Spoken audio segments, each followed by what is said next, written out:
We may as well talk about the Last of Us trailer for HBO right now while I mention this. What are your thoughts? I think it looks fine. Just like how I think the games are, they're fine. I think the clicker was very cool. I like how it looked. I like the audio. I think Joel and Ellie they look believable. Like they look close enough to how they are in the game that I see them being Ellie and Joel. Overall, I think a lot of the environments looked, very Last of Us-y. The show reminded me of something else. What was the song playing? Do you remember? So that's Alone and Forsaken. That's actually in part one. Pretty famous scene where Joel and Ellie enter. I think it's Philadelphia the first time, and the hunters try to stop them like, oh, I'm hurt. And Joel's like, he's not even hurt. Gotcha. And they drive into the gas station and crash, and they fight off those guys. Well, that song is playing on the radio of the car that you crash while you're fighting them. That's like an epic scene of the game. It's one of my favorites. That's a cool little nod to the game. Yeah, this isn't a show that I'm like really excited about. It's just like something that's I'm going to check out because I enjoyed playing the games. I'm not necessarily like dying to see this. My excitement has never been, through the roof for this thing. From a visual standpoint, I also think it just looks pretty good. They've cast phenomenal actors. I mean, all the actors that I know of who I've seen their work are all very talented. So I have no concern with the talent. Yeah, they're definitely top tier. And I'm confident it's written well because the Chernobyl creators are involved, and that is a incredible show on HBO. If you haven't seen Chernobyl, I highly recommend it. On top of that, Neil Druckmann has been heavily involved with the production as well.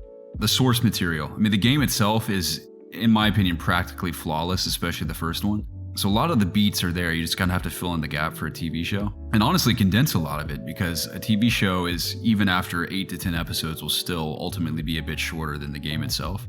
What I'm most looking forward to with the show is how they will slightly interpret things a bit differently and present them in a different way. Because I think as a big fan of the game, and then I think of others that have not played the game that will be experiencing the world of The Last of Us for the first time, I think you can satisfy both audiences if you're very careful about it. I think with Druckmann involved, there's a high chance of things being like all the beats being the same, all the major story points, but in maybe slightly different locations or under slightly different circumstances that still make it just as compelling and as impactful as the game, but make longtime fans of the game experience it in a new light, and then new fans experience it but kind of have the same impact. And there are multiple examples. There's a shot where Ellie seems to be comforted in the scene where Joel finds her after she's fought David in part one. They're like outside in the snow. My mind wanders of like how she ends up out there, and there's like multiple ways you could do that, but just comparing shots from the game to that scene in the show is already different. The trap that Joel and Ellie seemingly end up in Billstown is different from the game, but the same idea. Like he finds them in one of his traps in the town. So there's like different ways you can interpret it. And then speaking of that, like Pedro Pascal and the guy playing his brother are both Hispanic actors. I think it's a cool, interesting twist on Joel and Tommy being of Hispanic descent. And I think Sarah is also a Hispanic actress at the beginning. I think that's kind of a cool idea as well. The only concern I have, and hopefully there's no validity to my concern, but we've seen one full line delivery. I think it's Joel saying, you have no idea what loss is, like same from the game and in the show. We've heard lines from other people, but they're off camera. It's like different shots while people are speaking in the trailer.